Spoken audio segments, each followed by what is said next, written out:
acerca de 4 temas: psoriasis, líquen plano, pitiriasis rosada y urticaria. De estos 4 temas básicamente vamos a hablar acerca del concepto, la epidemiología, la etiología, la anatomía patológica, la fisiopatología, así como las manifestaciones clínicas de cada uno de estos y el diagnóstico. El orden en el cual vamos a empezar a exponer va a ser primero mi persona, Yosmar Osorio, luego va a estar mi compañera Lucía Núñez, va a seguir mi compañera Carol Paguada, luego va a estar María José Núñez del Prado y por último mi compañero Rodrigo Peláez. Iniciando con lo que es la psoriasis, vamos a decir que esta va a ser una dermatosis inflamatoria de base inmunológica. Habitualmente va a tener un curso crónico y recurrente y va a mostrar una gran variabilidad clínica y evolutiva, así como un gran impacto en la calidad de vida relacionada con la salud. Vamos a decir que esta psoriasis, el diagnóstico básicamente va a ser clínico y se va a basar en la morfología de las lesiones. Y se dice que entre un 10 a un 20% de las personas que tengan psoriasis van a tener lo que es la artritis psoriásica, que va a tener una afectación a nivel de las articulaciones. Entonces, esta se va a caracterizar por lesiones cutáneas eritematoscamosas bien definidas que se van a localizar principalmente en el cuero cabelludo, en el codo, las rodillas, en la región sacra y en la superficie de extensión de extremidades. También va a afectar a amplias zonas como de superficie cutánea y excepcionalmente va a afectar a lo que es el rostro. Y como ya dije, también va a afectar a lo que son uñas y articulaciones en el caso de lo que es la artritis psoriásica. Entonces vamos a decir que la psoriasis va a ser una enfermedad cutánea inflamatoria crónica frecuente que va a tener diversas manifestaciones, dentro de las cuales la psoriasis crónica en placas va a ser el subtipo más común de estas y se va a caracterizar por placas eritematosas bien delimitadas y con escamas gruesas superpuestas. En aquí vamos a ver en la rodilla de un paciente que va a tener una placa eritematosa con escamas gruesas. Vamos a tener que dentro de la psoriasis también vamos a tener otros subtipos importantes. Dentro de estos va a estar la psoriasis gutata. Esta se va a presentar como un inicio agudo de numerosas placas inflamatorias pequeñas. Aquí vamos a ver pápulas eritematosas y escamosas en el dorso de un paciente. También vamos a tener lo que es la psoriasis pustulosa, que se va a presentar como una erupción pustulosa aguda, subaguda o crónica. En este caso tenemos un paciente que va a tener un eritema difuso, así como numerosas pústulas y escamas en la parte posterior del dorso, de los muslos, perdón. Otro subtipo importante va a ser la psoriasis eritrodérmica, que básicamente va a presentar un eritema cutáneo y una descamación que va a afectar a la mayor parte o a la totalidad de la superficie corporal. Aquí vamos a ver un eritema difuso, así como una descamación en las piernas de un paciente. Dentro de la epidemiología vamos a decir que este es un trastorno relativamente común que se va a presentar tanto en niños como en adultos. Y la edad de inicio, vamos a hablar de dos, una temprana y otra tardía. La temprana nos dice que va a tener una incidencia máxima a los 22 años y medio de edad y en niños su edad media de inicio va a ser a los 8 años. Y en la edad de inicio tardía se va a presentar alrededor de los 55 años de edad. La prevalencia de la psoriasis va a ser variada. En los adultos va a ser del 0.5 al 11.4% y en los niños va a ser de 0 a 1.4%. Hablando de lo que es el género, la psoriasis va a ser va a ser igual tanto en varones como en mujeres. Y bueno, hablando acerca de la raza, va a tener una baja incidencia en africanos occidentales y japoneses. Y va a tener una mucho más baja incidencia o nula en norteamericanos y sudamericanos. Hablando acerca de la herencia, decimos que la psoriasis va a tener un rasgo poligénico. ¿Qué quiere decir esto? Es que si un progenitor va a tener psoriasis, el 8% de su descendencia va a poder presentar esta. Y si los dos progenitores van a tener psoriasis, un 41% de los niños puede padecer psoriasis. Hablando acerca de los factores desencadenantes, vamos a hablar de diferentes tipos, como son el traumatismo físico. Este va a ser un factor importante para desencadenar lo que son las lesiones. Y aquí va a ser frecuente hablar del fenómeno de Comper o el fenómeno isomórfico. Este fenómeno isomórfico va a ser la aparición de nuevas lesiones en áreas sanas por un traumatismo o por otras enfermedades, como se ve en la imagen. Hablando acerca de las infecciones, va a ser frecuente el desencadenamiento de la psoriasis y sobre todo vamos a hablar acá de la psoriasis en gotas después de 2 a 3 semanas de que el paciente haya tenido una infección de las vías superiores por este estreptococo beta hemolítico. El estrés, básicamente aquí vamos a tomar en cuenta las situaciones de estrés emocional como un factor que va a exacerbar el cuadro de la psoriasis en los pacientes y se dice que puede llegar hasta un 40% en los adultos y va a ser aún más en niños. Hablando de lo que son los fármacos, bueno, se ha observado que va a haber una exacerbación o un agravamiento de lo que es la psoriasis tras el tratamiento con diversos fármacos. De aquí, bueno, según lo que revisamos, se dice que los que exacerban, los fármacos que exacerban más van a ser el litio oral y los beta bloqueadores, pero también se puede tomar en cuenta lo que son los glucocorticoides sistémicos, los antipalúdicos, el interferón, que pueden causar también estas exacerbaciones. Aquí podemos ver una erupción medicamentosa. Entonces, hablando de la etiología de la psoriasis, vamos a decir que por ahora se dice que es una causa desconocida, pero probablemente sea multifactorial. ¿Qué significa esto? Que va a tener tanto un factor genético como un factor ambiental que va a hacer que presente esta enfermedad. Entonces, hablando de la existencia de los factores genéticos que participan en la predisposición o en la aparición y el desarrollo de la enfermedad, se dice que estos factores genéticos van a influir tanto en el patrón de la psoriasis como en su gravedad y en la edad del inicio de esta. Y hablando de los factores desencadenantes externos, que estos se dice que van a participar en la primera manifestación de la enfermedad o también en las exacerbaciones de estas, como ya hablamos, los procesos infecciosos, traumatismos cutáneos, fármacos, trastornos del metabolismo, situaciones de estrés o cambios climáticos. Ahora, la anatomía patológica. Se dice que dentro de la anatomía patológica de esta enfermedad van a haber datos característicos en lo que es la epidermis.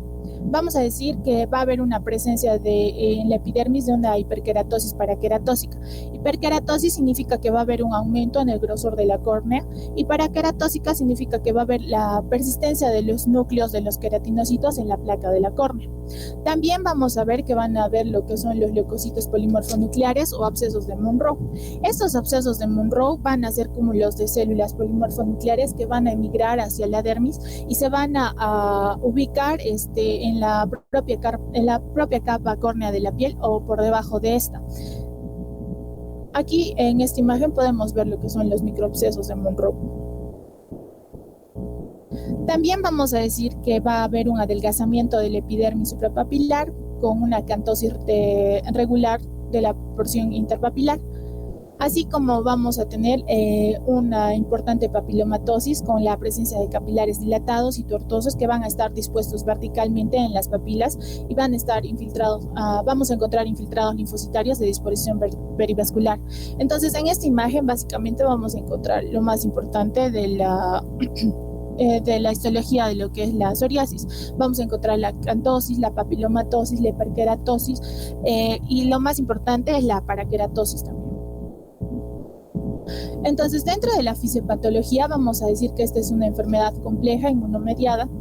En las etapas iniciales de la exacerbación de la psoriasis vamos a observar una activación de las células dendríticas de la dermis y la epidermis. Y dentro de la fisiopatogenia de la psoriasis van a intervenir tres tipos de células dendríticas. Las células de Langerhans, las células dendríticas dérmicas y las plasmocitoides.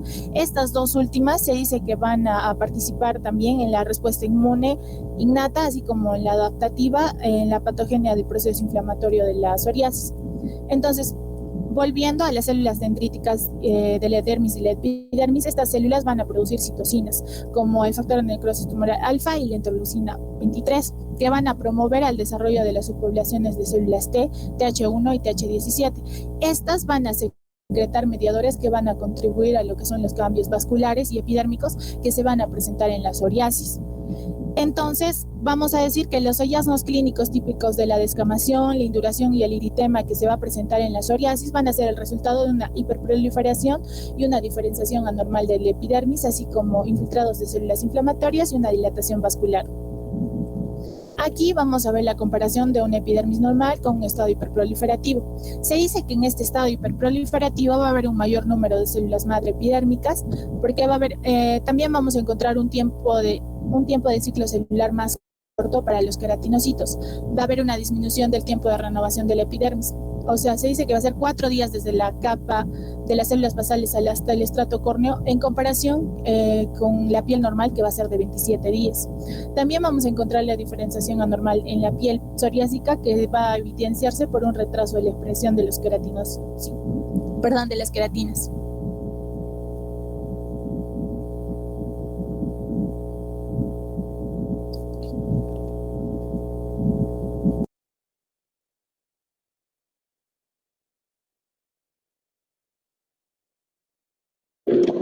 Siguiendo con la exposición, vamos a ver las manifestaciones clínicas y vamos a ver que esta enfermedad afecta a la piel, las uñas y con una frecuencia las mucosas, sobre todo los de los labios y el pene. En estas zonas no va a presentarse descamación. Entre un 10 y 20% va a presentar afectación articular y las formas graves generalmente están asociadas a un síndrome metabólico. Esta va a consistir en una erupción eritemoscomosa, bilateral y simétrica. La lesión característica en piel es una lesión elemental que va a ser una pápula o una placa eritematosa que tiene diversos tamaños, de una tonalidad roja oscura, cubierta de escamas nacaradas y con bordes perfectamente delimitados. Siguiente. Cuando hacemos un raspado metódico de la lesión, que nos vamos a apoyar con una cuchara dermatológica, vamos a ver tres signos característicos, que es el signo de la mancha de bujía, el fenómeno de la membrana epidérmica, el signo de Auspit, que se considera el signo patognomónico de la psoriasis. Cuando hablamos del signo de la mancha de cera, vamos a hablar que cuando se produce un rascado en la zona de la lesión, vamos a ver se van a desprender múltiples escamas, similares a los cuando nosotros rascamos la cera de la vela, similar, eso se va a ver este siguiente.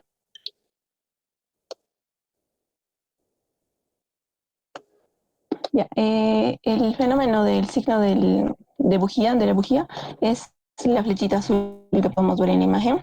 El otro signo que le mencioné es el signo el fenómeno de la membrana epidérmica, que se produce que si seguimos rascando esa zona de lesión, se va a producir el desprendimiento de una película transparente conocida como la membrana de Duncan-Duckley, que es la flechita naranja que podemos observar en la imagen.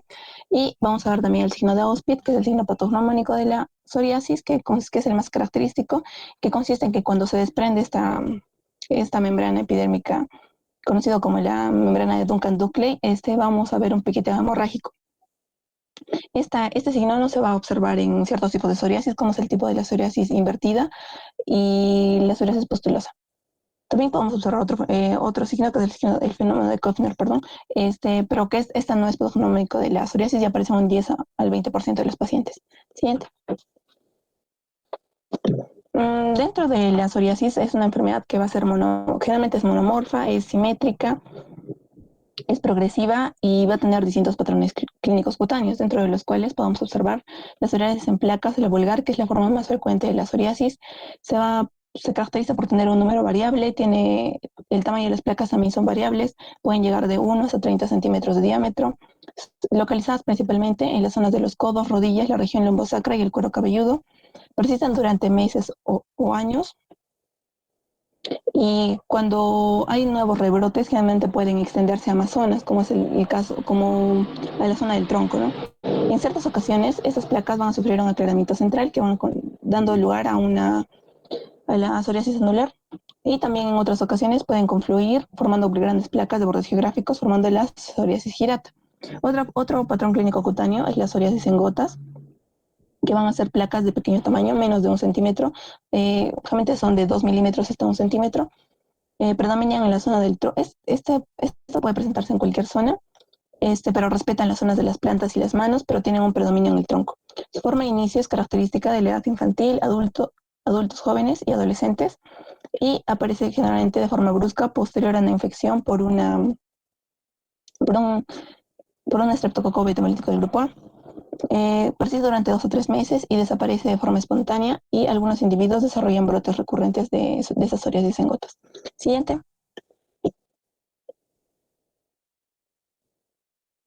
Otro patrón clínico cutáneo es la psoriasis eritrodérmica, que es una forma generalizada y grave de la enfermedad. Esta tiene una elevada morbilidad y mortalidad y puede ser letal. Su afectación puede ser más del 90% de la superficie corporal. ¿En qué forma? En una forma de una eritrodermia exfoliativa seca.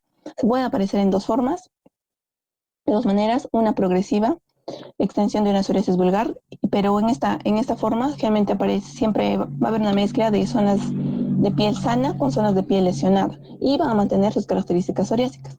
Y vamos a ver otra forma de presentación, que es la forma brusca, que se va a encontrar en forma de un eritema generalizado tras un periodo de intolerancia al tratamiento tópico o el tratamiento sistémico inadecuado o posterior a un brotis de psoriasis pustulosa generalizada. En este caso va a afectar la totalidad de toda la piel y estas lesiones van a perder sus características psoriásicas y esta va acompañada generalmente de fiebre, leucocitos y malestar general. Y va a presentar complicaciones comunes a las que tienen todas las eritrodermias, que es el caso de una pérdida de la termorregulación, pérdida de proteínas, alteraciones hidroelectrolíticas, aumento del gasto cardíaco, que pueden producir una insuficiencia cardíaca y una sepsis bacteriana. Siguiente. También tenemos otro patrón clínico cutáneo, que es la psoriasis pustulosa generalizada, conocida también como la de von Sumbusch, que es una variante aguda y poco frecuente, pero que también tiene una elevada morbilidad y mortalidad.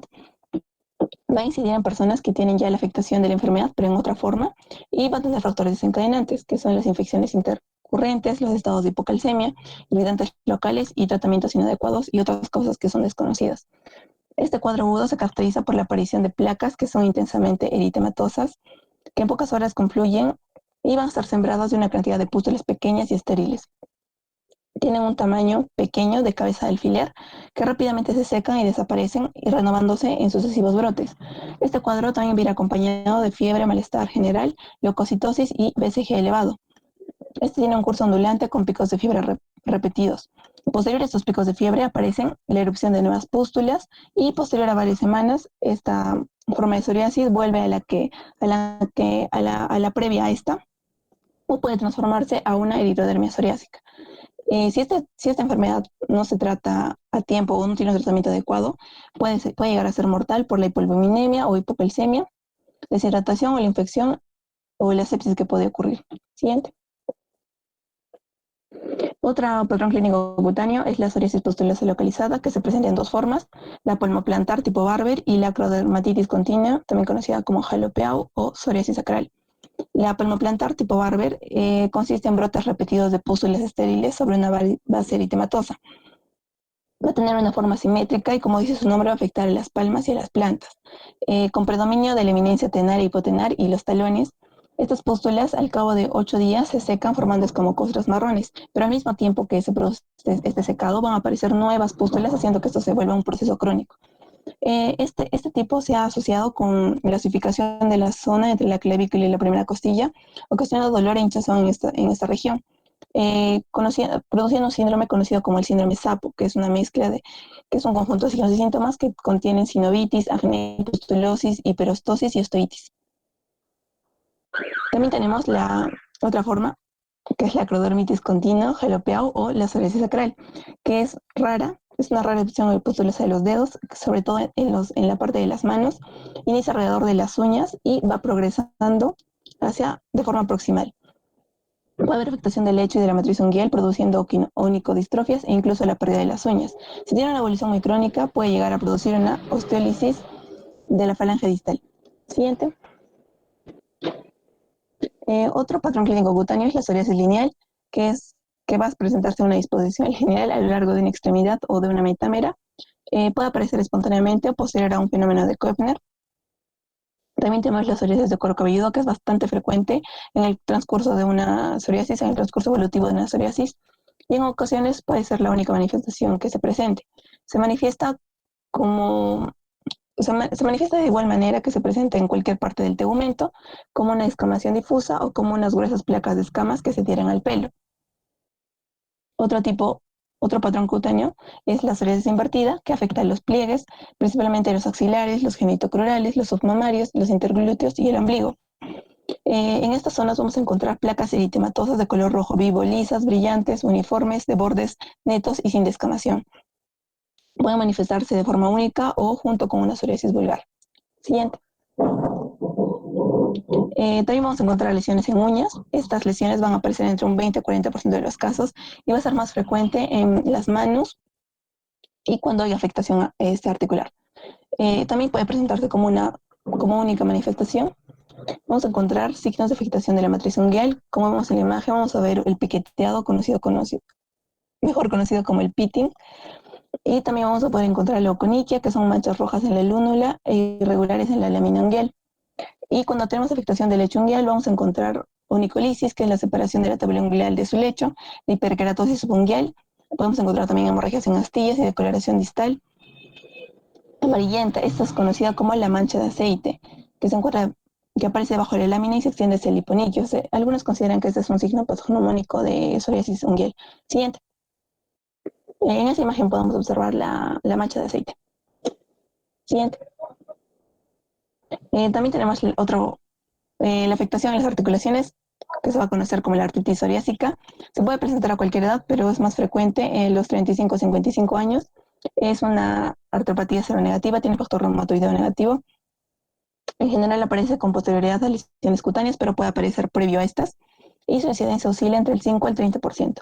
Hay distintos patrones clínicos de esta artritis. Vamos a encontrar la forma oligoarticular asimétrica, que es la más frecuente y afecta a las articulaciones tanto proximales, interfalángicas proximales y distales, pero lo característico de esto es que está asociado a dactilitis. También podemos encontrar la forma similar a artritis reumatoide, que tiene una evolución más benigna que una artritis reumatoide y tiene remisión más duraderas y factor reumatoideo negativo. Otra es la forma mutilante, que es poco frecuente y afecta a los dedos y puede causar osteólisis con acortamiento de los dedos, produciendo los dedos en telescopio. La forma interfalángica distal, que también es característica de la psoriasis, pero es poco frecuente, y artritis predominantemente axial, que está asociada a la espondilitis, sacroileitis, que puede presentarse con o sin artropatía periférica. Siguiente. El diagnóstico. Para el diagnóstico de la psoriasis, su diagnóstico es netamente clínico.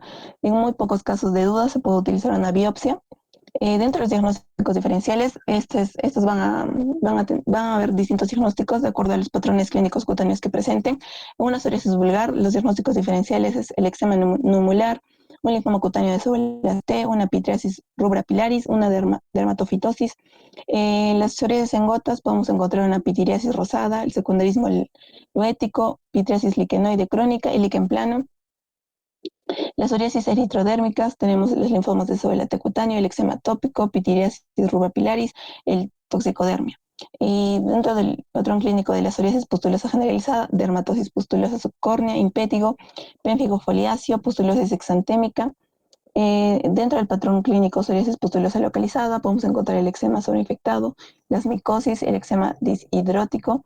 De las psoriasis invertidas, una dermatitis seborreica, intertrigo candidósico, dermatofitosis, y de las psoriasis del cuero cabelludo, una dermatitis seborreica y un lupus eritematoso discoide crónico. Siguiente. El pronóstico. Esta enfermedad es muy variable y no solamente en sus características o en sus formas, sino también en su evolución. Entonces va a haber muchas exacerbaciones y remisiones, pero generalmente esta enfermedad es crónica. El 80% de los psoriásicos padecen enfermedad de manera continua o intermitente durante toda su vida, y las formas eritrodérmicas y pustulosas generalizadas son las más graves y están asociadas a mayor morbilidad y mortalidad. La forma pustulosa localizada puede ser incapacitante y, igual que la psoriasis unguial, es muy resistente al tratamiento. La forma en gota suele responder bien al tratamiento. Siguiente. El tratamiento. El tratamiento de esta enfermedad es generalmente muy personalizado. Se tiene que atender a las necesidades, a la forma clínica que presenta el paciente, a las circunstancias personales, y no solamente tiene que ver esto, sino también los aspectos físicos y psicosociales que implica esta enfermedad. Vamos a tener dentro de estos tratamientos el tratamiento con radiación UV, el tópico, los sistémicos y los biológicos. Siguiente. Dentro del tratamiento tópico, generalmente se va a utilizar para psoriasis en placas que están localizadas. Podemos encontrar los emolientes y queratolíticos. Esta no se va a usar en psoriasis invertida. Los emolientos hidratan el estrato córneo evitando la aparición de fisuras. Tenemos los queratolíticos como el ácido acetilsalicílico, que elimina el exceso de escamas y facilita la penetración de otros medicamentos. Tenemos el ditanol, que principalmente se usa en la psoriasis vulgar. Tiene capacidad irritante y está contraindicado en zonas delicadas como en la cara y en áreas de pliegues. Produce una pigmentación pasajera que produce en la piel circundante. Eso hay que avisar al paciente para que no se produzca algún tipo de susto. Análogos de la vitamina D3, como es el caso del calcipotriol y el tacalcitol, que van a tener solamente un efecto del 10% en el metabolismo del calcio. No se usan caras y áreas de pliegue porque es irritante. Y si se asocia a corticoides, tienen una mejor respuesta. Tienen una mejor eficacia y reducción de efectos secundarios.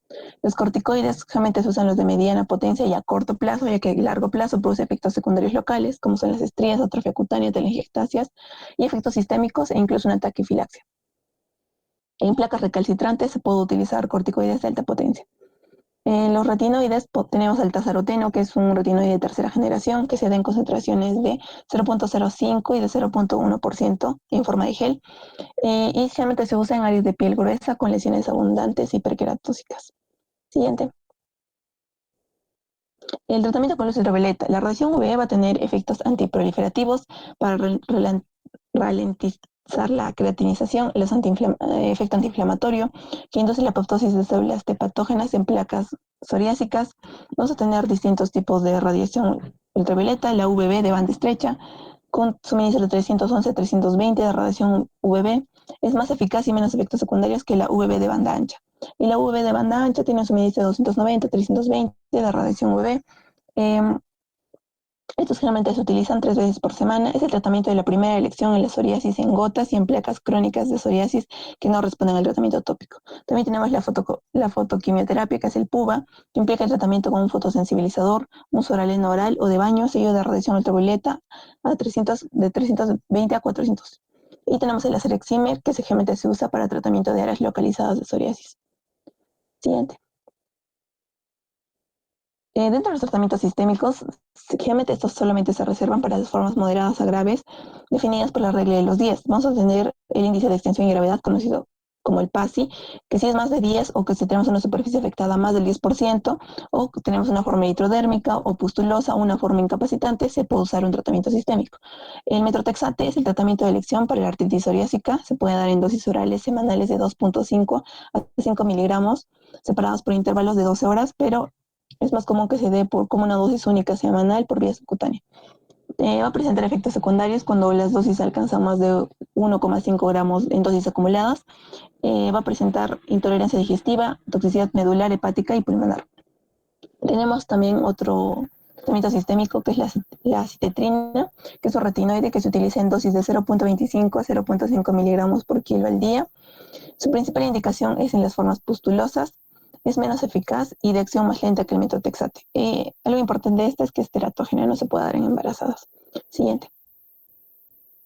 La ciclosporina A es un inhibidor de los linfocitos TCD4 activados, es eficaz en psoriasis grave y dosis habituales están en el rango de 3 a 5 miligramos por kilo por vía oral. La mejoría generalmente se presenta después de 4 semanas de tratamiento. Y el apremilast, que es un inhibidor de la fosfodiesterasa 4, y es un tratamiento de la psoriasis en placas de moderada a grave. Siguiente. Y el tratamiento biológico, que se da en psoriasis de moderada a grave que no responden a tratamientos sistémicos clásicos, que no los toleran o para quienes está contraindicado este tratamiento. Tenemos inhibidores del factor de necrosis tumoral alfa, tenemos el infliximab, aletarnezep, adalimumab, certolizumab, peol. Y también tenemos los inhibidores de la interleucina 23 y otras citocinas, como el ustekinumab, el tildakezumab, risankizumab y el guselkumab. También vamos a poder tener inhibidores de la interleucina 17. La ventaja de este tratamiento es que no hay carece de toxicidad específica hacia algún órgano.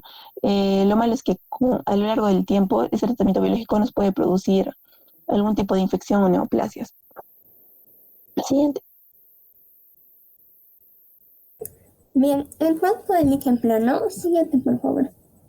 Esta es una enfermedad inflamatoria relativamente frecuente de la piel, mucosas y de las uñas, que tiene una etiología desconocida. Siguiente, por favor. Hablando epidemiológicamente, esta es una enfermedad de distribución universal que no tiene preferencia ni por el sexo ni por la raza. Tiene una prevalencia de 0,5 a 1%. La máxima incidencia se da en las edades de 30 y 60 años. Y esta patología es frecuente en los ancianos y en los infantes. Y se dice que tiene una predisposición familiar. Siguiente, por favor.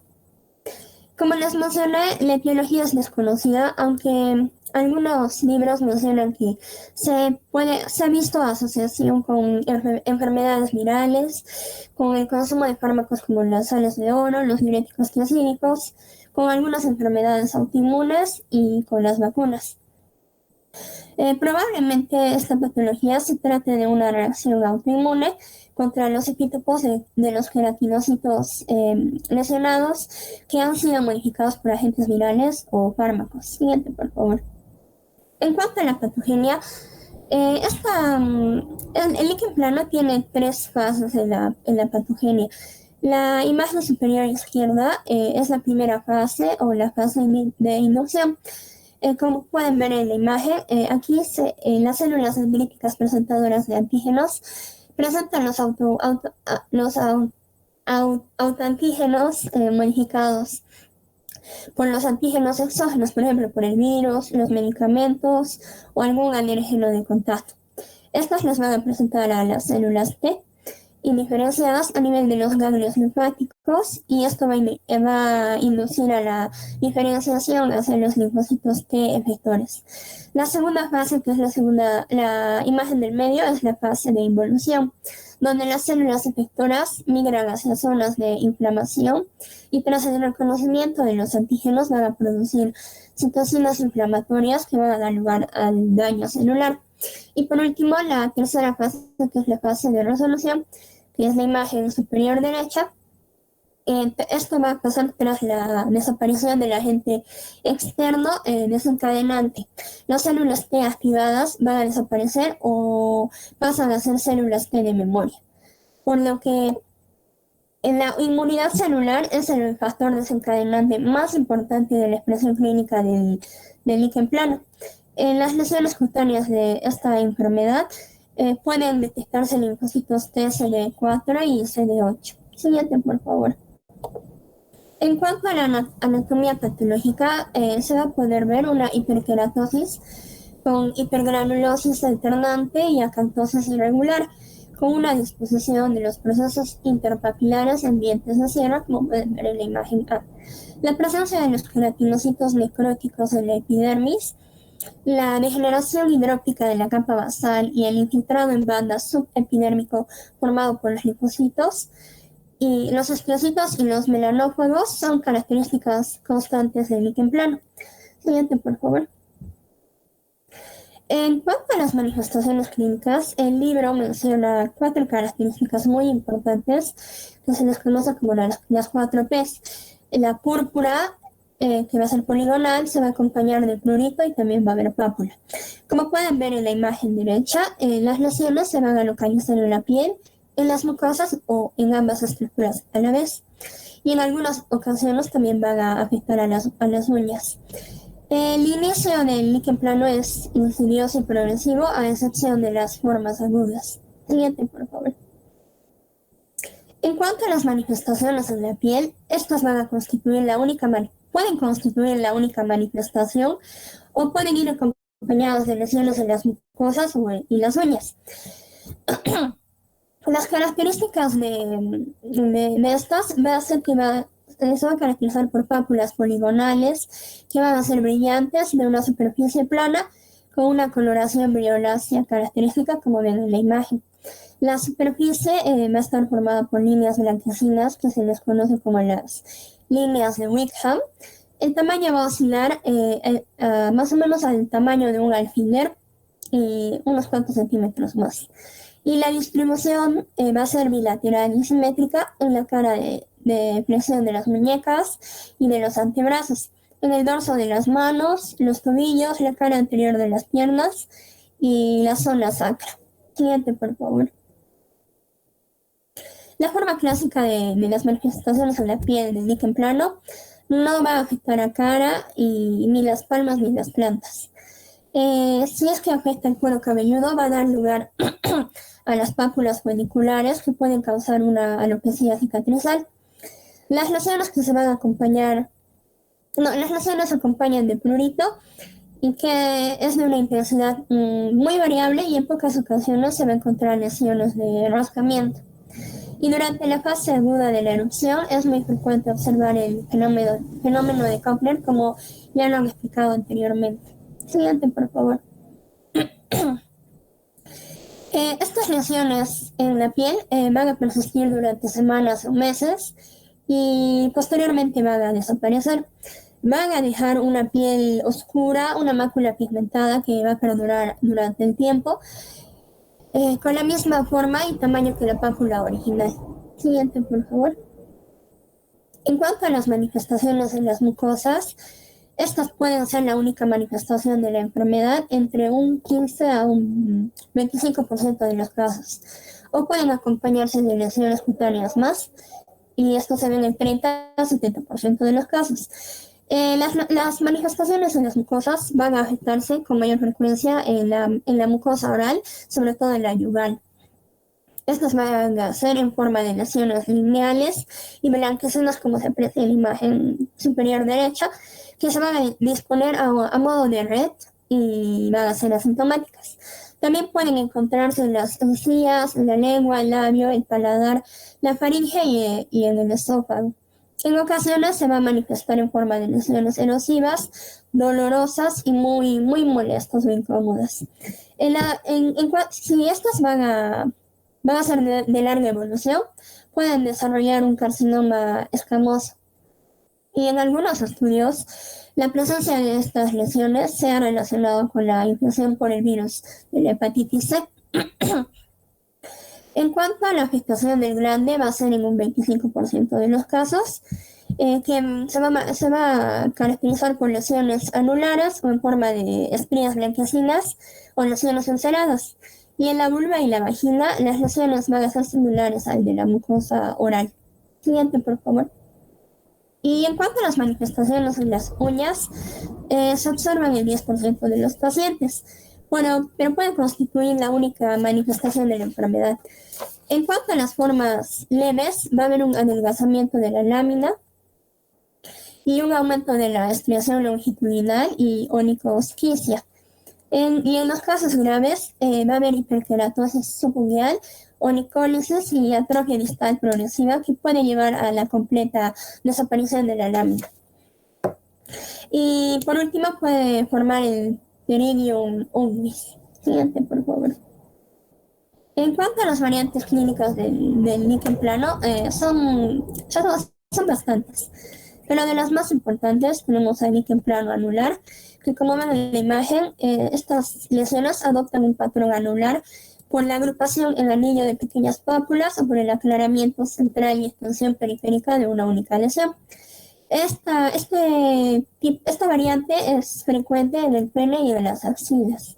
Otra variante es el líquen plano lineal, que puede surgir de forma espontánea, siguiendo las líneas de Blaschko como ven en la imagen, o por un efecto de Koppner. Este patrón es más frecuente durante la infancia. Otra variante es el líquen plano hipertrófico, que se manifiesta en forma de placas hiperkeratósicas de aspecto verrugoso, gruesas y muy pruriginosas, que mayormente se va a ver esto en los tobillos y en las crestas tibiales. La evolución va a ser crónica y cuando desaparece va a dejar atrofia. Siguiente, por favor.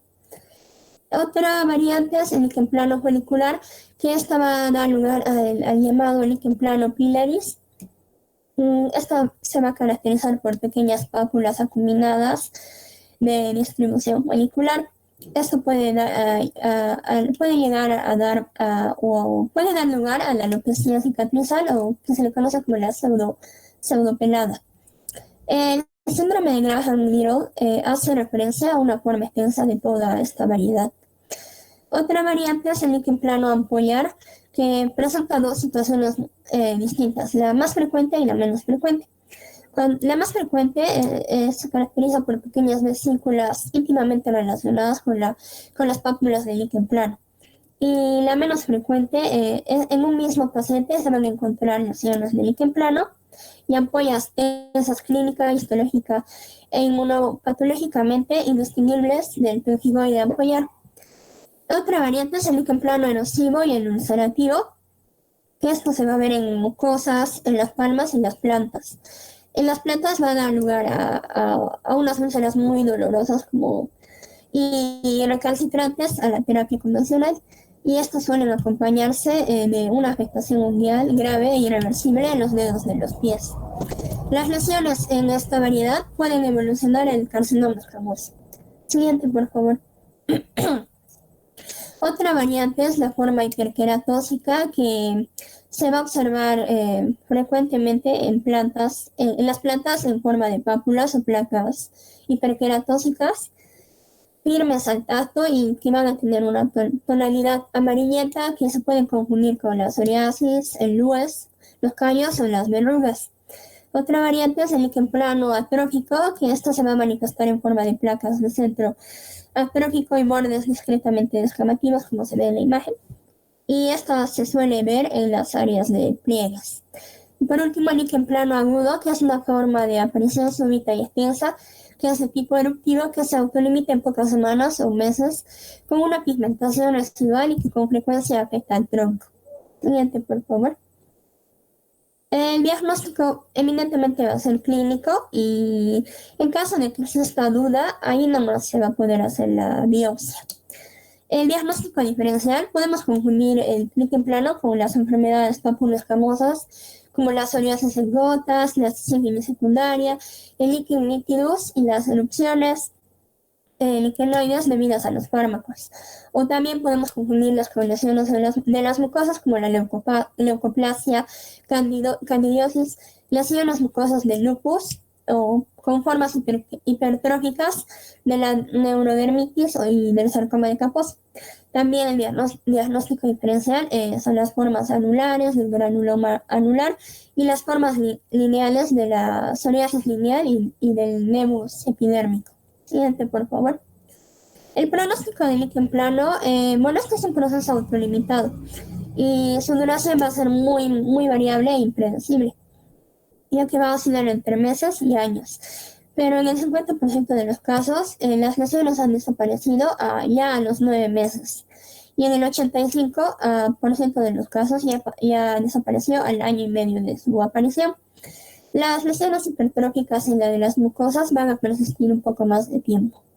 Siguiente, por favor. En cuanto al tratamiento, no hay un tratamiento tópico realmente eficaz. Y el tratamiento va a ser sintomático y esto se va a basar en dos situaciones. Uno, en la reducción de las lesiones. Para esto vamos a necesitar la aplicación de corticoides fluorados potentes y otro para calmar el prurito con la administración oral de los antihistamínicos. En caso de las lesiones hipertróficas, el tratamiento es corticoides que pueden aplicarse en cura oclusiva o en inyección intralesional. Para las lesiones de las mucosas, los corticoides se aplican en excipientes adhesivos como el Orabase o en aerosol. Siguiente, por favor. Y también retinoides tópicos y orales y los anestésicos. También la ciclosporina aplicada en forma de enjuagues o toques intracolimos.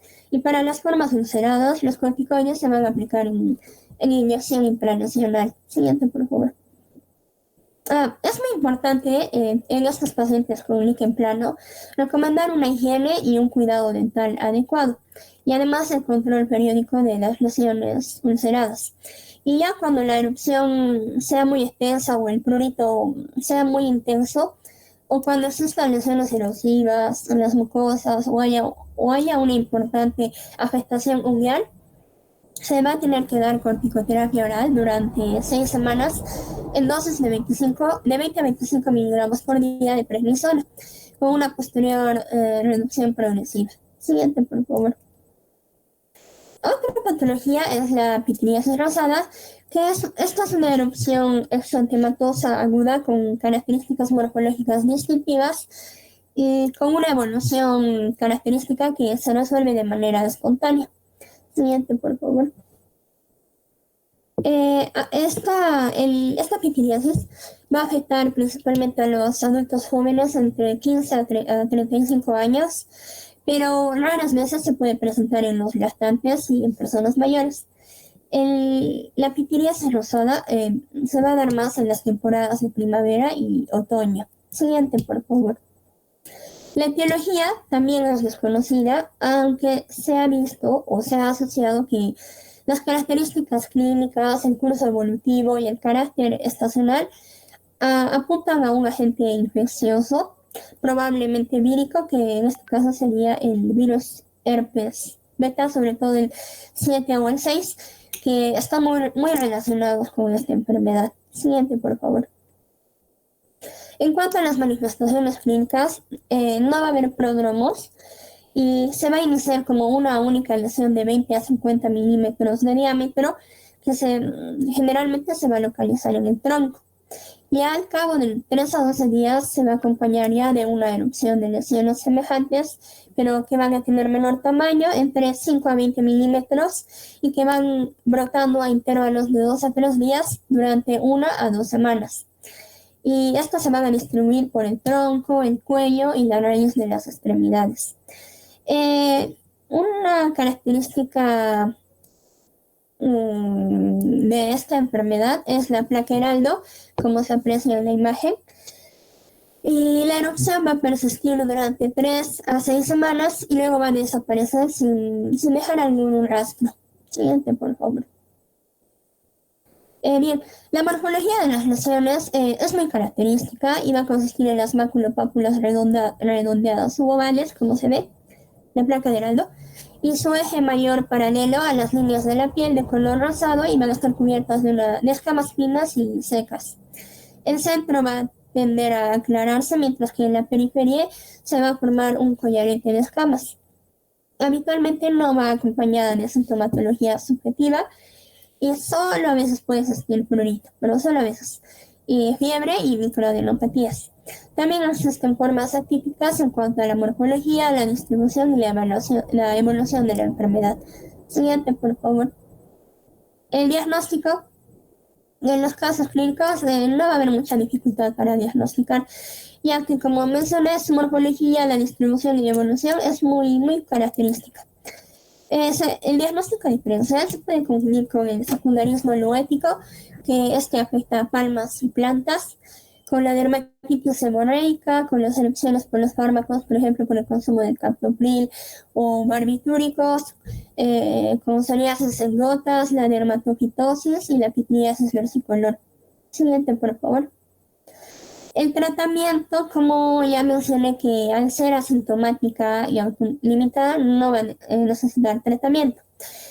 Solo va a necesitar tratamiento en caso sea asintomático y aquí se va a tener que dar antibióticos orales o lociones antipruriginosas tópicas para aliviar el prurito. Los glucocorticoides tópicos también pueden utilizarse. También se puede mejorar con la fototerapia con rayos UV o la exposición natural a la luz solar. Si se comienza el tratamiento en la primera semana de la erupción. Y también hay que hacer un esquema breve de glucocorticoides sistémicos. Siguiente, por favor.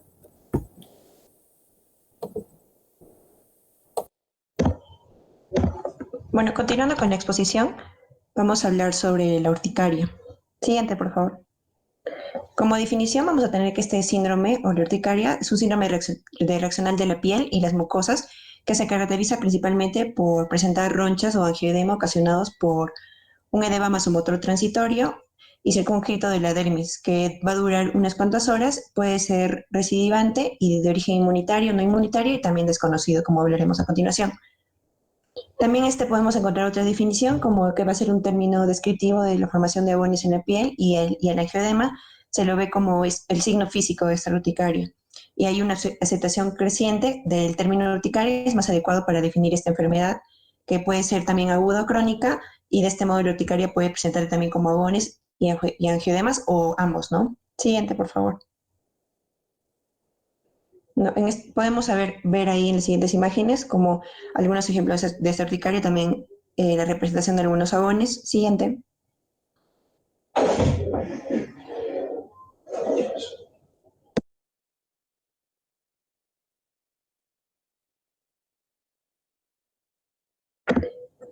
Ya. Dentro de la epidemiología vamos a ver que la frecuencia demográfica es del 5%, solo en el 30% de los afectados se encuentra una causa identificable y en las 2/3 partes se puede autolimitar. También vemos que va a tener una frecuencia en la población que puede variar entre el 1 a 2% hasta el 20%. y predomina principalmente en mujeres de edad adulta, entre los 40 y 50 años de edad, con una relación mayor en mujeres que en hombres de 2 a 1, ¿no? Y en los niños la causa más frecuente son las infecciones virales y bacterianas hasta en un 80%. Principalmente la proporción de los casos debidos a diferentes causas se relaciona probablemente con la frecuencia de las exposiciones ambientales, como también de las infecciones, algunos alergenos que podrían tener estos pacientes, también en diferentes países. En el nuestro no se predisponen principalmente las estimaciones en algunos casos. También es a menudo difícil demostrar una causa y efecto, por ello no puede culparse, digamos, inapropiadamente la urticaria como un trastorno subyacente. Siguiente, por favor. Bueno, dentro de la etiología podemos ver que pueden originarse por fármacos, como son penicilinas, analgésicos, no esteroideos, también algunos laxantes, sedantes y tranquilizantes en algunos casos, como son los narcóticos o algunos relajantes musculares, y también por algunos anticonceptivos. También pueden originarse por alimentos, por alérgenos inhalados, como ya mencioné, también por algunas infecciones, como ya mencioné, también virales o bacterianas, sobre todo en niños, enfermedades generalizadas, sustancias penetrantes y también por contacto a la piel, también por picaduras o mordeduras de insectos o artrópodos, también por arañas, y procesos que pueden activar el complemento y el depósito de complejos inmunitarios con anormalidades genéticas y agentes físicos, de los que se hablará a continuación cuando hablaremos un poco de la fisiopatología de la enfermedad. También por algunos medios de contraste, por colorantes, por alimentos y también por transfusiones o por infecciones bacterianas, como mencioné, pueden ser principalmente focales crónicas por Streptococcus mycoplasma y también algunas infecciones virales que pueden ser por la hepatitis A, B y C, también parasitosis por Schistosomas manzoni, blastocitis hominis, ancilostoma, también estrongiloides, filariasis, equinococos, trigella y también anasagis. Siguiente, por favor. Vamos a ver también que pueden presentarse en diferentes urticarias. Pueden ser las urticarias colinérgicas, que se desencadenan principalmente por el ejercicio, por el sobrecalentamiento pasivo en estos pacientes, como un sauna o baños calientes o baños termales, y también por tensiones emocionales. También la urticaria idiopática crónica, que puede presentar un proceso autoinmunitario en algunos pacientes, y eso es alrededor de un 50% de esos casos, y se presentan autoanticuerpos liberadores de histamina. Eso lo voy a hablar también a continuación, un poco de la fisiopatología. Y también urticarias como enfermedades sistémicas, como manifestaciones cutáneas, preferentemente cutáneas, con una diversidad de agentes etiológicos, como los que se mencionó anteriormente, que van a generar infecciones atópicas, neoplasias y enfermedades autoinmunes y también metabólicas. Siguiente, por favor. Aquí vemos algunos ejemplos de las imágenes de urticaria. Siguiente. Y también vemos aquí un cuadro de la etiología de la urticaria, principalmente idiopática, inmunológica y no inmunológica, como ya mencioné. Siguiente, por favor. Bueno, dentro de la fisiopatología de la urticaria, vamos a ver que la urticaria es el resultado de la liberación de histamina, bradicina, leucotrieno 4, prostaglandina D2 y otras sustancias vasoactivas derivadas de los mastocitos y basófilos de la dermis. Estas sustancias principalmente originan una extravasación de fluido plasmático hacia la dermis, lo que genera el edema, que puede ser transitorio y que constituye una lesión tipo roncha de la urticaria, como ya vimos en las imágenes. Principalmente va a tener un prurito intenso de la urticaria, también es producido por esta liberación de histaminas en la dermis. La histamina principalmente se une a dos receptores situados en la membrana del mastocito. Siguiente, a ver, por favor. Ya, ahí vemos en la imagen. Principalmente en esa imagen. Principalmente vamos a ver ahí la liberación de los mediadores, como ya mencioné, la histamina, los leucotrienos, la triptinasa D2 y también prostaglandinas, ¿no? Bien, vemos que la histamina se une a estos receptores situados en la membrana del mastocito, denominados histamina 1 y histamina 2, que están presentes en muchos tipos celulares. Y esta activación de la histamina por el receptor H1 sobre el músculo liso y el endotelio del vaso sanguíneo produce un aumento de la permeabilidad capilar en estos pacientes, mientras que la activación del receptor H2 va a conducir a una vasodilatación arterial. Por eso vemos la roncha, ¿no? En sí. Este va a ser un proceso expuesto, es originado por varios mecanismos. Siguiente, por favor. Bueno, como ya mencioné, va a ser un proceso expuesto y es originado por varios mecanismos. Vamos a ver que puede tener una reacción de hipersensibilidad tipo 1, que va a estar mediada por los anticuerpos IgE y antígeno que forman un complejo que se une al receptor en la superficie del mastocito y de los basófilos, lo que origina una desgranulación de estas células y la liberación de esta histamina. Después también vemos que tenemos una reacción de hipersensibilidad tipo 2, que está mediada por las células T citotóxicas que causan un depósito de inmunoglobulinas y complemento y fibrina alrededor de los vasos sanguíneos, lo que conduce a la urticaria vasculítica. Y también una reacción de hipersensibilidad tipo 3, que se caracteriza por unos complejos inmunes que se les asocia con una enfermedad inmune que causan urticaria, como puede ser la de LES. También vemos principalmente que la urticaria es en las que está involucrado el complemento, incluye las causadas por infecciones y bacterias, como ya mencioné, que se dan más en niños, infecciones bacterianas y virales, también la enfermedad del suero y reacciones transfusionales, así como las generadas por ciertas drogas como los opioides, el becuronio, succinilcolina y también macomicina o agentes de radiocontraste que causan una urticaria porque desgranulan el mastocito directamente por un mecanismo no mediado por estas inmunoglobulina E. Y también algo similar se contrasta en la urticaria que es desencadenada por AINES, en la que puede intervenir el IgE, la inmunoglobulina E, o se produce una desgranulación directa, principalmente. También vamos a ver algunas urticarias físicas que son desencadenadas por un estímulo físico. En muchas urticarias crónicas no se encuentra alguna causa y por eso son denominadas también urticarias idiopáticas. A pesar de que muchas de ellas son urticarias crónicas autoinmunes, lo que se constata después con unas pruebas cutáneas, ¿no? Siguiente, por favor. Bueno, dentro de la patogenia de lo que es la urticaria, vamos a ver que los mastocitos son efectores celulares de las diferentes formas de urticaria o angioedema. Los mastocitos principalmente se encuentran en la piel, en la submucosa, como vemos en la imagen, y también los dos tipos de mastocito que expresan la afinidad por esos receptores de inmunoglobulina E de alta afinidad o FCRI participan en la reacción alérgicas dependientes de esta inmunoglobulina E, como ya se mencionó en las reacciones de hipersensibilidad tipo 1. La liberación de estos gránulos se producen cuando la inmunoglobulina E se une a este receptor de la superficie del mastocito y forma un complejo que desencadena esta desgranulación de la piel. Es necesario también mencionar que la estimulación de este receptor conduce a la síntesis y secreción de estos mediadores proinflamatorios. Doctor, se está durmiendo. Parece, te estoy prestando atención.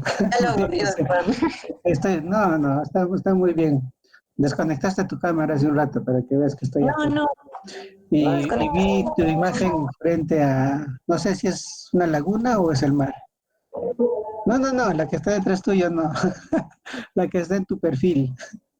Ah, sí. Es en la laguna, doctor. ¿Humantay? Sí. Ah, caray. ¿Qué tal? No conozco. ¿Es bonito?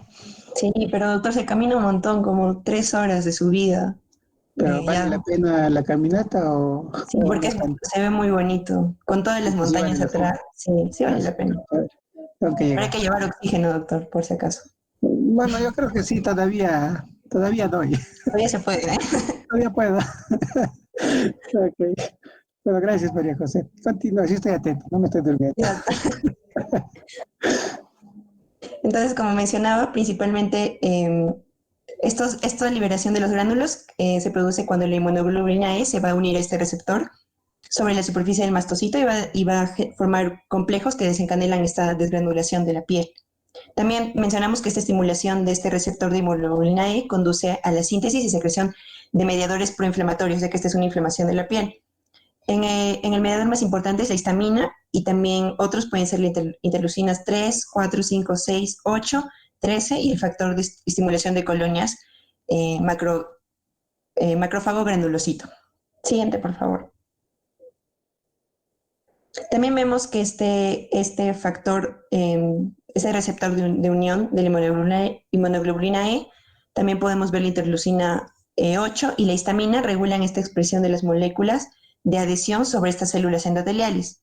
También vamos a ver que va a haber una estimulación principalmente de la migración de las células inflamatorias desde la sangre hasta la roncha.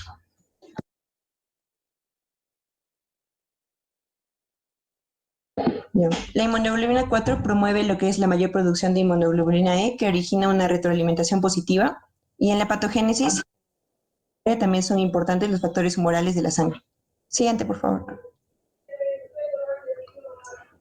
Bueno, para terminar vemos que en la urticaria crónica hay autoanticuerpos IgG funcionales que liberan también histamina de los mastocitos, y estos autoanticuerpos se unen a la subunidad alfa de este factor de receptor de la inmunoglobulina E extracelular que lo reconocen, y el dominio alfa 2 compite con la inmunoglobulina E por el sitio de unión a esos mastocitos. Los autoanticuerpos no competitivos reconocen el dominio alfa 1 con capacidad de unirse a este receptor en presencia de la inmunoglobulina E. Siguiente, por favor.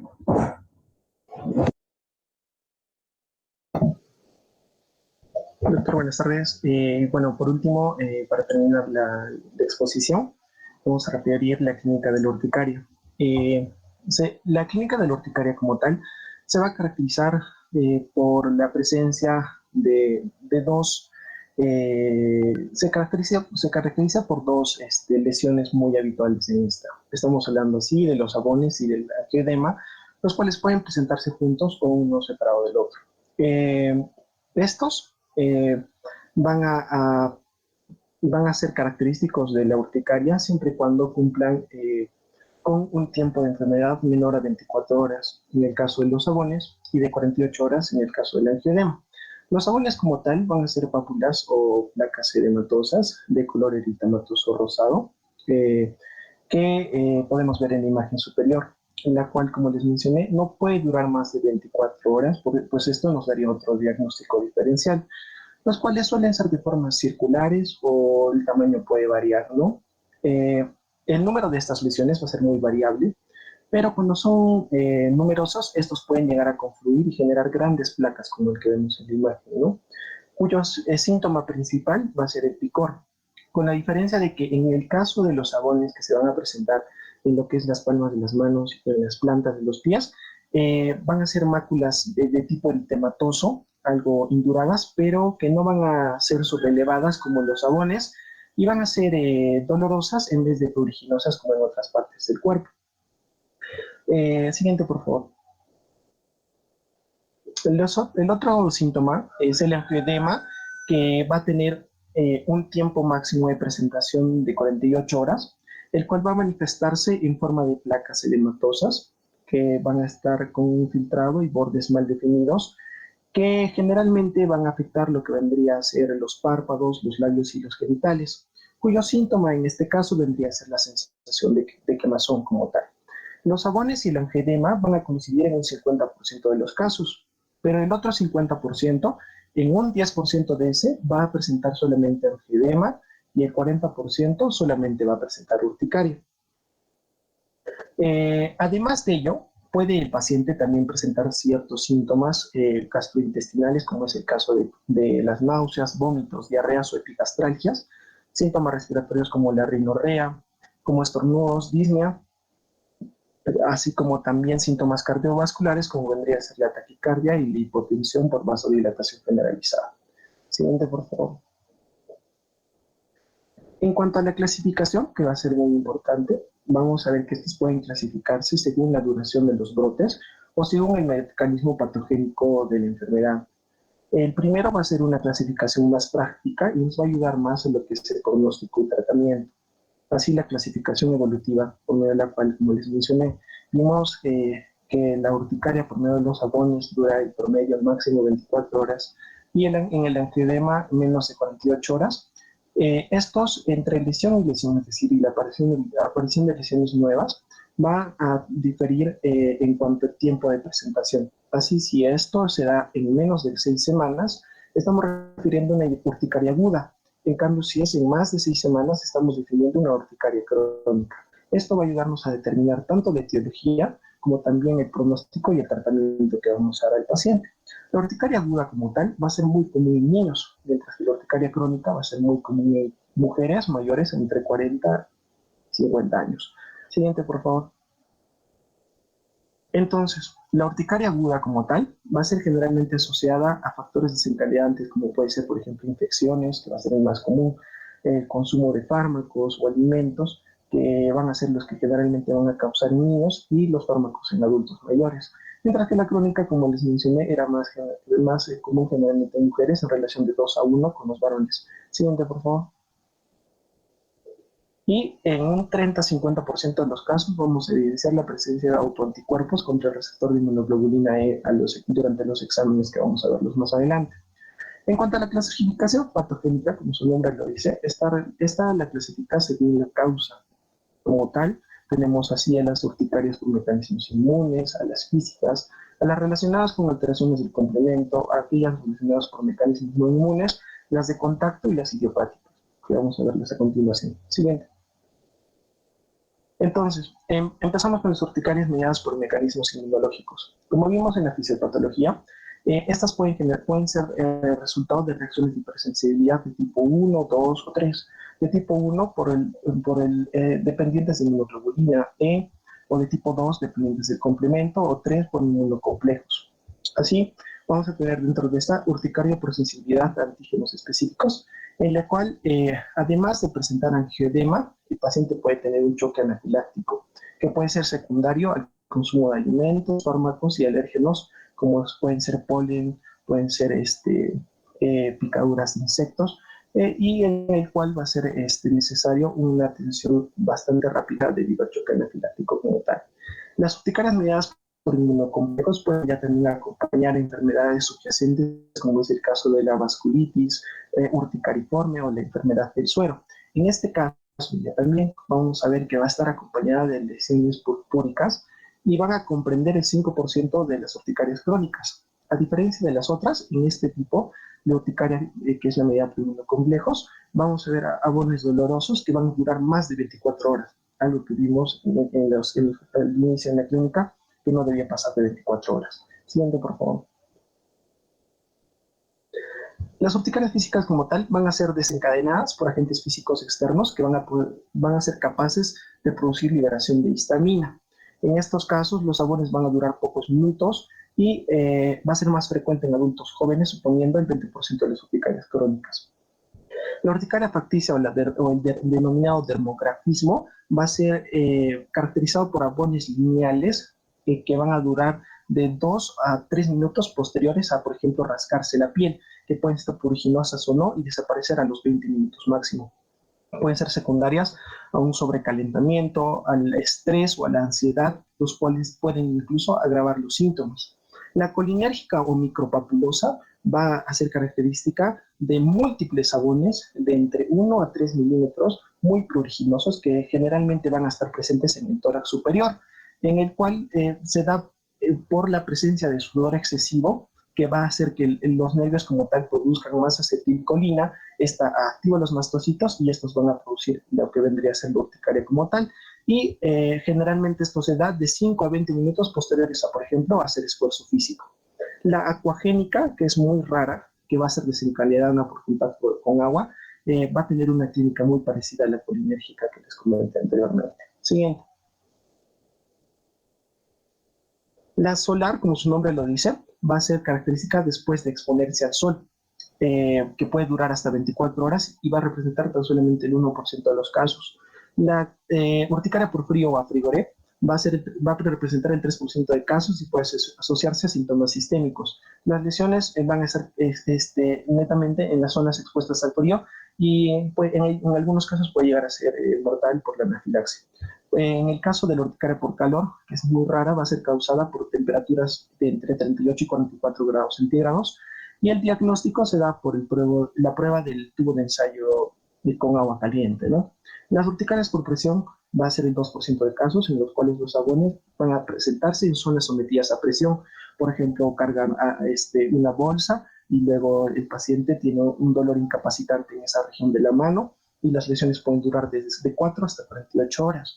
El angioedema vibratorio va a ser poco frecuente, de carácter hereditario por exposición a vibraciones y va a durar hasta 6 horas. Siguiente. Las urticarias de causa no inmunológica van a incluir aquellas debidas a estimulación directa de degranulación maspositaria y agentes que afectan al metabolismo del ácido araquidónico. Las urticarias de contacto van a ser urticarias agudas ubicadas en zonas expuestas a alérgenos, generalmente alimentos, fármacos, polen, algas, látex, entre otros compuestos culpables en calidad como tal. Las urticarias idiopáticas son el 45% de las urticarias agudas, las cuales no van a llegar a tener un diagnóstico claro, por lo que se van a incluir dentro de estas. En las crónicas incluso pueden llegar a comprender hasta el 80% de los casos. Siguiente, por favor. Entonces, para el diagnóstico, se van a basar netamente en lo que vendría a ser la clínica, en el cual vimos que las lesiones como tal van a tener un tiempo máximo de presentación. Acá hay un error, perdón. Los sabones, como vimos, no podían durar más de 24 horas y el angioedema no debía durar más de 48 horas.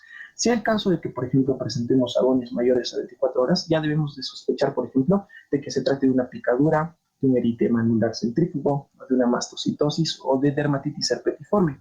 Igual, si el angioedema va a durar más de 48 horas, podemos dudar en que sea una celulitis o una erisipela, una tromboflebitis o el linfedema.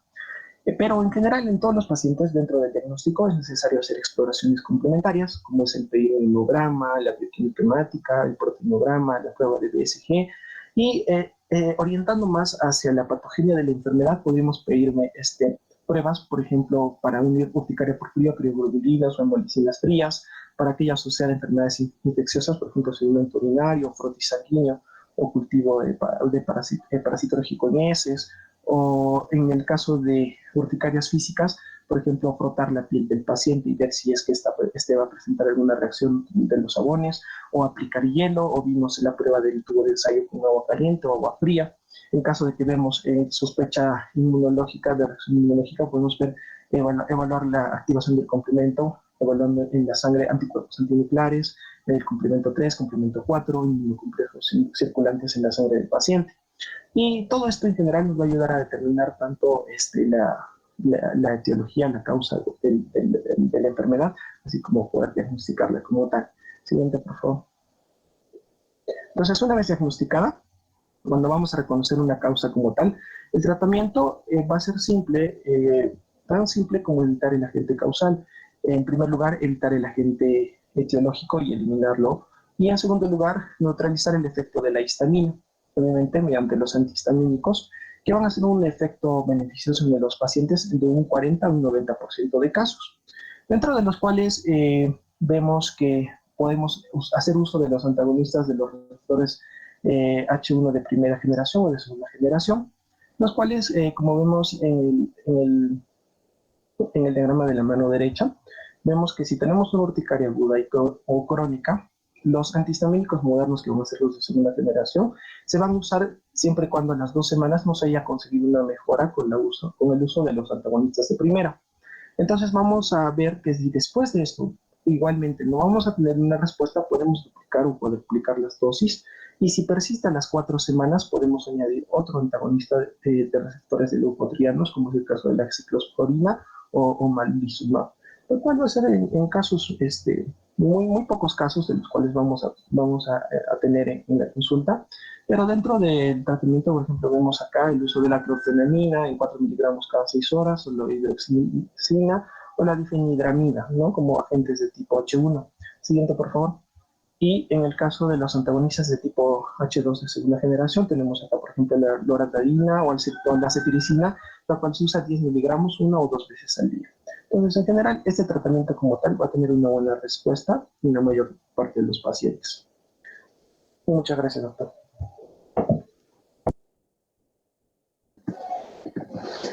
Muy bien, chicos, activamos las cámaras.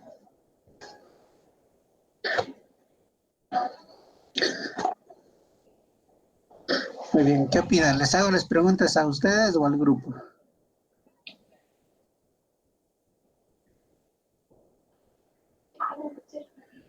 No me dicen nada, creo que están de acuerdo que les haga las preguntas a ustedes, ¿no? No les escucha, chicos. Pueden activar sus micros. No. Muy bien, ha sido una presentación limpia, les felicito por ello. Está muy bien, el tema de urticaria siempre es un tema bastante común y frecuente. Psoriasis es menos frecuente, pero es uno de los de repente de las enfermedades representativas de la dermatología, al igual que pénfigo, micosis, etcétera. Muy bien, el líquen plano también es una enfermedad ya no muy frecuente, pero es importante. Pitiriasis rosada de Gilbert. Es muy, bueno, se le decía de Gilbert porque Gilbert fue el que dio la descripción de la enfermedad. Es bastante frecuente en nuestro medio, chicos, sobre todo en personas jóvenes, entre los 15 y 35 años. Hemos visto acá en Cusco buena cantidad de pacientes con pitiriasis rosada. Urticaria, como les decía, es una enfermedad pues, que la vamos a ver a cada rato, ¿no? Entonces vamos a ir viendo algunas cositas desde el inicio. Muy bien, empezamos hablando de psoriasis, y en el caso de psoriasis, a ver, ustedes me van a dar la respuesta. Yo voy a hacer la pregunta para todos en general, ¿ya? Chicos, la pregunta es para todos, acá se ganan sus puntitos adicionales, ustedes ya saben cómo funcionamos, y la pregunta es, ¿cuál es la etiología de la psoriasis? De acuerdo a lo que nuestro grupo ha expuesto hoy día. La pregunta es para todos en general, ¿no? Excepto para el grupo expositor, obviamente. Doctor, dijeron que era desconocido. El estímulo básicamente es Autoinmune, antigénico. A ver, José Carlos nos dice que es desconocida. Pero el estímulo antigénico, o sea, que básicamente tiene una conformación autoinmune, ¿no? Porque dijeron va a haber una carencia de las dendríticas, plasmocitosis. Ok, ya, muy bien. Karen estaba mencionando algo. Doctores de características autoinmunes tiene, como mencionaron los compañeros, bastante influencia genética, hereditaria, y también va a despertarse por, ¿cómo se llama? Factores como, por ejemplo, infecciones recientes o inmunosupresión. Ok, son detonantes, ¿no? En todo caso. Muy bien, y para el grupo expositor, ¿leyeron algo sobre el gen SOR?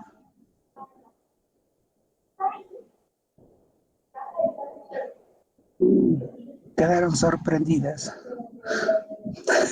Sorprendidos, incluido Rodrigo. Doctor, ¿es el gen SORS1, creo?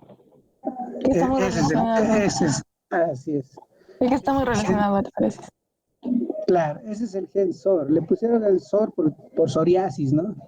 Y son dos tipos de gen SOR, el SOR1 y el SOR2.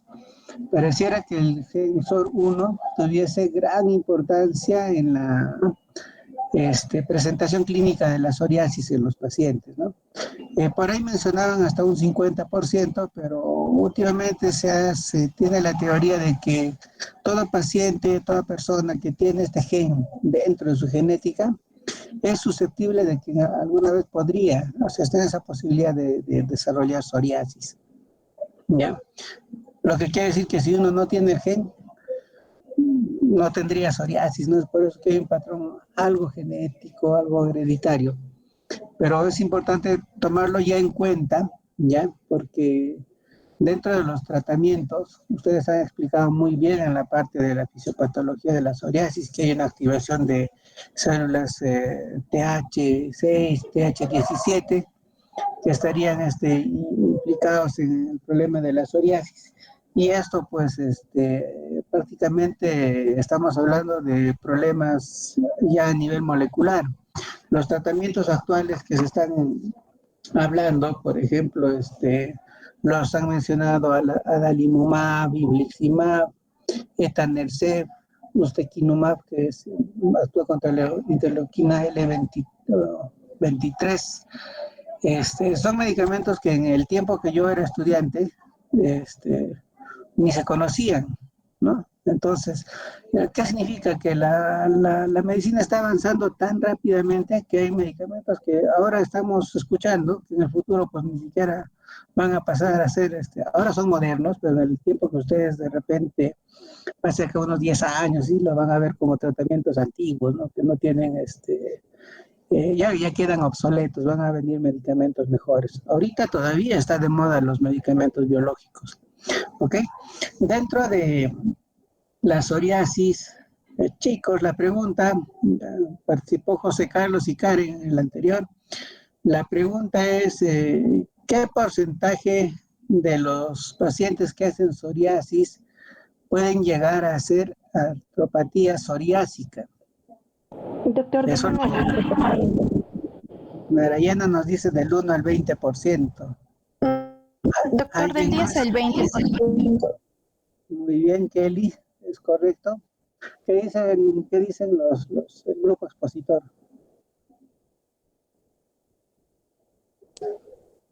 Sí, doctores, mira, del 10 al 20% pueden llegar a hacer artritis psoriásica. Muy bien, 10 al 20%, ¿no es cierto? Tienen la posibilidad de hacer artritis psoriásica. En el caso de la artritis a nivel unguial, y en la clínica ellos mostraron el famoso pitting o ese punteado o esos agujeritos que encontramos en las uñas. Estos puede ser una manifestación única de una psoriasis e inclusive podría preceder varios años a la aparición de una psoriasis vulgar o de una artropatía psoriásica. Muy bien. Esmara, no te estás durmiendo, ¿verdad? Ok, muy bien. María José me dijo que yo me estaba durmiendo. Fue un bostezo involuntario, María José. Ok, muy bien. Algunos detalles, chicos. TH1, TH17 son los patrones principales en psoriasis. ¿Ya? También nos han mencionado dentro de toda la exposición los tratamientos que quisiera que podamos ajustar un poquito para nuestro manejo ya dentro de nuestra labor médica profesional. Ya nos falta mucho, chicos, ya hemos avanzado 4 años, 3 más y estamos saliendo ya de la universidad y ya somos libres con licencia para no equivocarnos. Okay. Muy bien. Tratamientos. La forma más clásica y más frecuente de la psoriasis, la que vamos a encontrar, es la psoriasis tipo placas grandes, ¿ya? En estos casos, los tratamientos básicos que utilizamos y los que nosotros debemos utilizar dentro de la medicina general es el uso de corticoides de alta o de muy alta potencia. Entre ellos, los medicamentos son en forma tópica, ¿no? Entonces, los medicamentos en forma tópica las encontramos en varias formas, ¿no? Pueden ser lociones, pueden ser gel, pueden ser ungüentos, pueden ser pastas, dependiendo de qué componente le estamos agregando.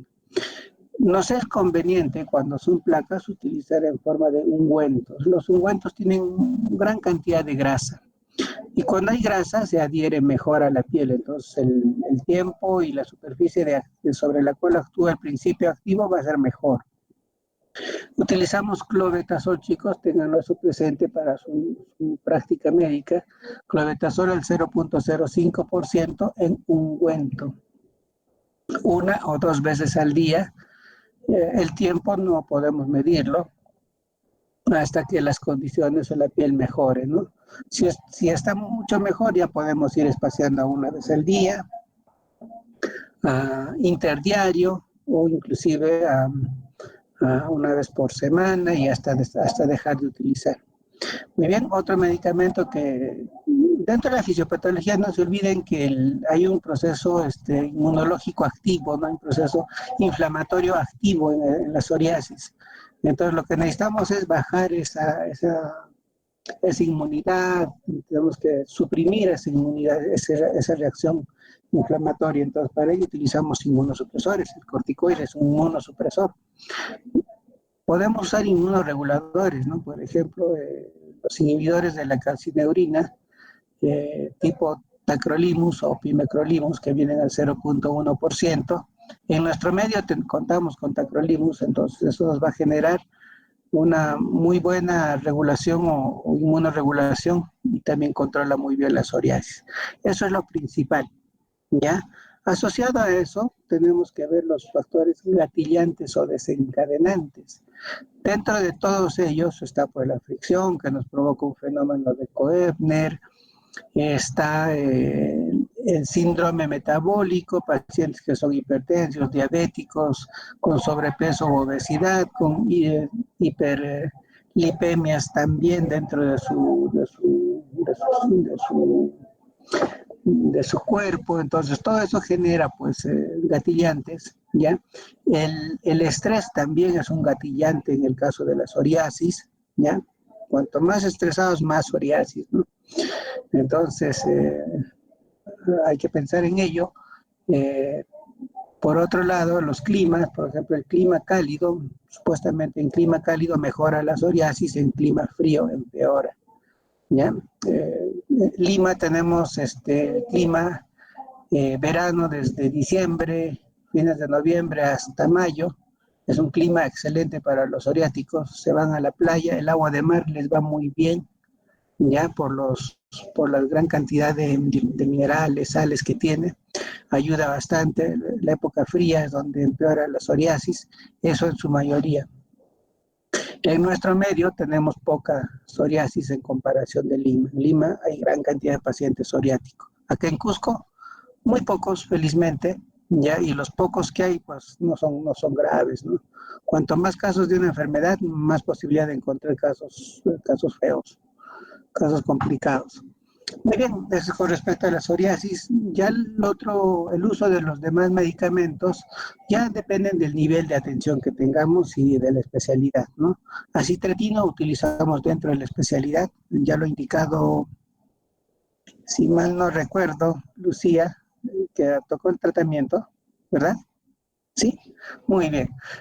Acitretino es teratogénico, igual que isotretinoína, ambos son retinoides orales, ¿ya? Pero, isotretinoína casi se usa, sí se puede utilizar en psoriasis, pero no es tan efectivo, ¿no? Acitretino sí se utiliza, pero es más teratogénico. También hay que controlar un poquito función hepática, función renal.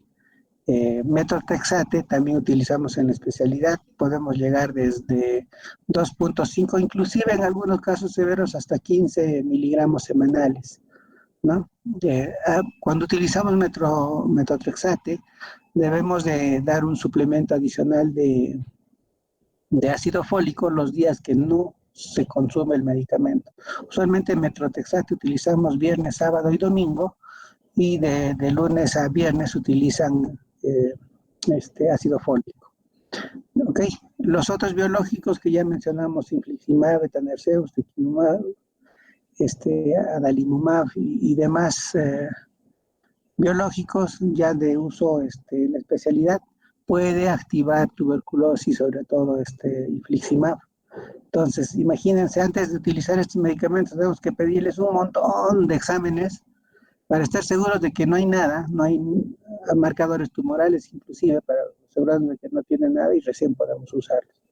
Muy bien, antes que Yosmara se nos duerma. Doctor. Ok, Karen. Doctor, tengo una pregunta. Sí. ¿Cómo podemos diferenciar de la psoriasis invertida del intertrigo candidiásico? Muy bien, en el intertrigo candidiásico, pues tiene que haber maceración. Ambos se van a dar en zonas intertriginosas, ¿ya? Ambos, ¿ya? Ahí Joyce nos da una clave muy importante, gracias Joyce. Las pápulas satélites, ya que encontramos en las lesiones intertriginosas candidiásicas. Si encontramos toda esa zona roja y puntitos rojos, podría ser parte de un intertrigo candidiásico. Podemos pedir algunos exámenes, ¿no? KOH y cultivo también nos ayudaría. ¿Qué es lo que tendríamos que encontrar? Presencia de levaduras. Solo en caso de duda, solicitamos una biopsia y con eso ya pues, corroboramos totalmente la psoriasis invertida, ¿ya? También hay que pensar en posibilidades cuando hay papulitas que nos pueden confundir con un intertrigo candidiásico, podemos pensar en una enfermedad que se llama Hailey-Hailey, ya que suele estar en zonas así intertriginosas como las axilas. Muy bien, esa sería la forma. Muy bien, y esto sería todo, creo, con respecto a psoriasis. Recuerden que hay una hiperproliferación de las células basales, hay un aumento de celularidad a nivel de la epidermis, la epidermis se engruesa y eso se le llama patrón psoriasiforme y finalmente, pues, como en este proceso, en este viaje de las células de la epidermis desde la basal hasta la capa córnea, lo hacen en un tiempo tan corto, mencionaron 27 días, pero usualmente pues es entre 26 hasta 35 días, en promedio 28 a 32 días esta, esta circulación o este viaje, ¿no? de las células de la basal. Estos a nivel de la granulosa, a nivel ya del espinoso, si escribiese, llegan a la córnea queratinizadas y sin núcleo, ¿no? Entonces, como parte de la psoriasis, encontramos células en capa córnea con núcleo, que normalmente no se debería encontrar, ¿no es cierto, Yosmara? Muy bien. Entonces, cuando encontramos células de la capa córnea con núcleo, en estos casos se habla de paraqueratosis, ¿ok? Ya el tiempo nos gana, chicos. Doctor, Sí, Joyce. sí, tenía una duda respecto a, le estoy escuchando con doble, pero bueno, respecto a la artritis, supongamos, perdón, a la presentación de artritis en artritis psoriásica, bueno, había leído un dato, por ejemplo, que era respecto a la lesión de la piel. Supongamos, si es que la artritis se presenta antes de una lesión de la piel, entonces tiene 30% de evolucionar una artritis. Pero supongamos, si después de una lesión de la piel se presenta, o queremos hablar de artritis, eso es en un caso más o menos de un 70%. Así es, y eso es correcto. ¿Sí? Ahí. Sí, es complicado y esperamos que los pacientes no hagan artritis psoriásica, ¿no? Porque como ustedes han visto es deformante, es discapacitante las artritis psoriásicas. No nos gustaría ver pacientes con estos problemas, pero sí los hay. Recuerden que no se manifiesta como una artritis reumatoide normal. El factor reumatoideo es negativo, y las otras pruebas también, suelen ser negativas, ¿no? El BCG siempre va a estar elevado, PCR también va a estar elevado por la inflamación, pero el factor reumatoideo va a ser negativo. Hay 4 reacciones de hipersensibilidad, chicos, de forma general, tipo 1, 2, 3 y 4, ¿no es cierto? El tipo 1 está mediado por cualquiera. IgE. El tipo 2... Complemento, doctor. Por complemento. Entonces acá hablamos de citotoxicidad. El tipo 3.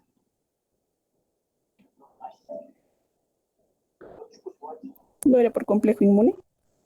Así es, por complejos inmunes, ¿no? Inmunocomplejos. Y el tipo 4. Mediado por células celular. Así es. Tiene que ver también complejos inmunes ya por depósito y mucho lo que es celular. Esas cositas, por favor, eso deben tenerlo presente, ¿ya? Muy bien. Otra cosita más. ¿Cuántos tipos de receptores de histamina tenemos?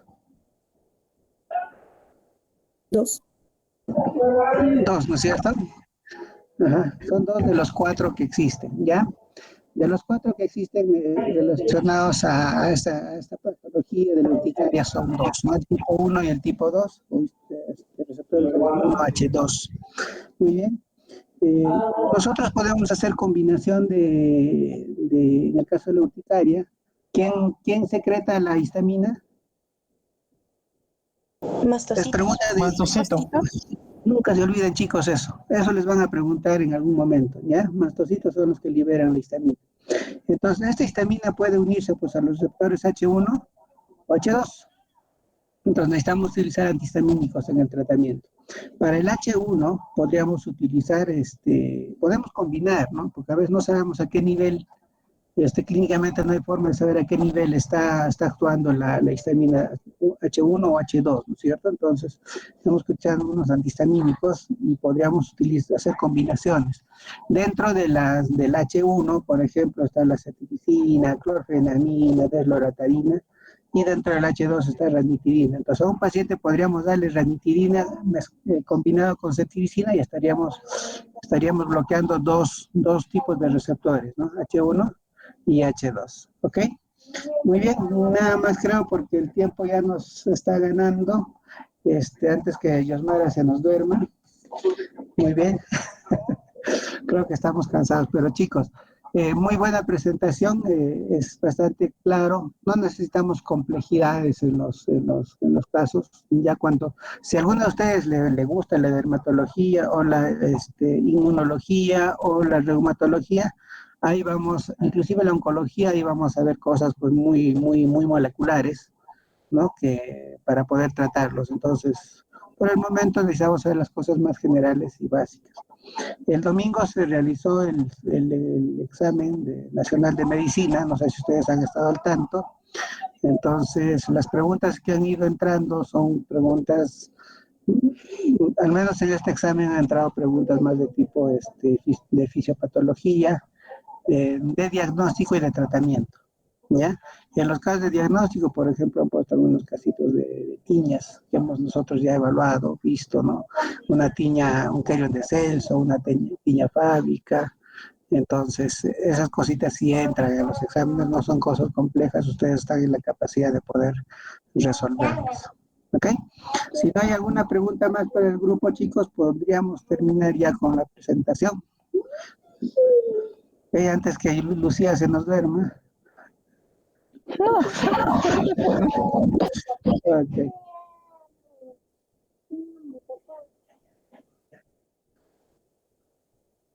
Muy bien, no hay preguntas, entonces, como les expliqué al inicio, hubo un error en la programación. El siguiente grupo, ya en la fecha que Adriana les ha indicado, va a exponer Pénfigo. Entonces, nos vemos nosotros en la próxima semana para la siguiente clase o exposición, me parece que toca, y estamos bien. Chicos, entonces, felicitaciones a todos, gracias por estar presentes en clase. Y nos vemos el lunes. ¿Ok? Hasta luego, doctor, gracias. Muy bien, pueden dar una pestañeada ahora. Doctor, disculpa una pregunta. ¿La parte de dermatitis la vamos a hacer posterior a pénfigo y pemfigoide? No, un gatito te responde en este momento.